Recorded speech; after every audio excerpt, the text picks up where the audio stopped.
বেলা বাড়ার সাথে সাথে বেড়েছে শহীদ রাষ্ট্রপতি জিয়াউর রহমান এবং সাবেক প্রধানমন্ত্রী ও বিএনপি চেয়ারপারসন বেগম খালেদা জিয়ার সমাধিতে শ্রদ্ধা জানাতে আসা মানুষের ভিড়। তীব্র শীত উপেক্ষা করে প্রিয় নেত্রীর সমাধিতে ছুটে এসেছেন তারা। অন্যদিকে কবর জিয়ারত ও শ্রদ্ধা নিবেদন করে ঢাকা বিশ্ববিদ্যালয়ের শিক্ষকদের সংগঠন সাদা দল। রাজধানীর শেরেবাংলা নগরের জিয়া উদ্যানে এই কর্মসূচি পালন করে সংগঠনটি।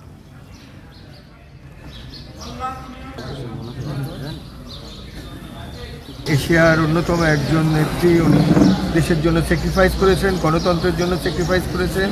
ওনাকে অনেক প্রেশার দেওয়া হয়েছে, অনেক সুযোগ দেওয়া হয়েছে আপনি দেশ ছেড়ে চলে যান, বাট উনি বলছেন না, আমার এই দেশে আমার শেষ ঠিকানা, আমার বাইরে কোনো ঠিকানা নাই, আমি বাংলাদেশেই থাকবো, বাংলাদেশেই আমার মৃত্যু হবে।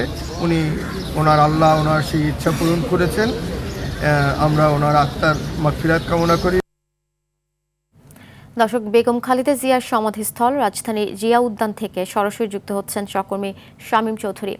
শামীম, সমাধিস্থলে আজও শ্রদ্ধা জানাতে আসা মানুষের ভিড় রয়েছে, একটু জানাবেন কেমন দেখছেন অবস্থা আর কি বলছেন আগতরা, জানাবেন।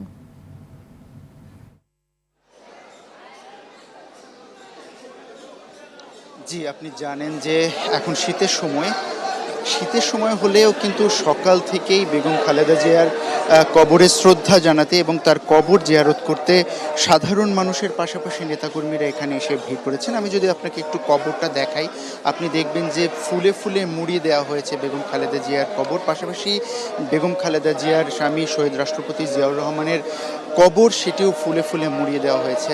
আপনি এখন দেখতে পাচ্ছেন যে আসলে বিভিন্ন শ্রেণী পেশার মানুষ এখানে এসে কবর জিয়ারত করছেন এবং তারা কিন্তু মোনাজাতের মাধ্যমে বেগম খালেদা জিয়ার আত্মার শান্তি কামনা করছেন এবং তার রুহের মাগফিরাত কামনা করছেন।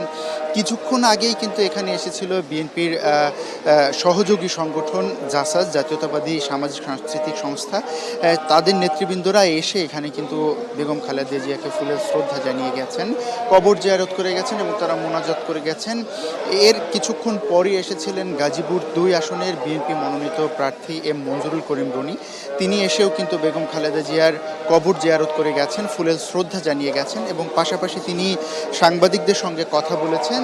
বেগম খালেদা জিয়াকে নিয়ে যে তার স্মৃতিচারণ, সেটি তিনি কিন্তু আমাদের সঙ্গে করে গেছেন এবং পাশাপাশি কিন্তু বেগম খালেদা জিয়া তাকে যে শেষ নির্দেশনা দিয়েছিল মঞ্জুরুল করিম রনিকে, আসলে কিভাবে দেশ গঠন করতে হবে, একজন সংসদ সদস্য হলে কিভাবে দেশের জন্য কাজ করতে হবে, এই বিষয়গুলো কিন্তু রনিকে বলে গিয়েছিলেন। সেটি তিনি সাংবাদিকদের মাধ্যমে দেশবাসীকে জানাতে আমাদেরকে বলে গিয়ে গেছিলেন। আপনি শুনতেই পাচ্ছেন যে এখানে কোরআন তেলাওয়াত হচ্ছে।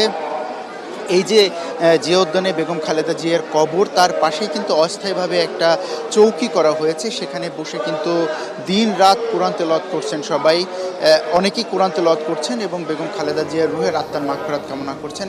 তো বেলা বাড়ছে, এখানে কিন্তু বিভিন্ন শ্রেণী পেশার মানুষজন এবং বিএনপি নেতাকর্মীরা এখানে আসছেন বেগম খালেদা জিয়াকে কবরের শ্রদ্ধা জানাতে এবং তার কবর জিয়ারত করতে। তো এই ছিল এখানকার থেকে সর্বশেষ।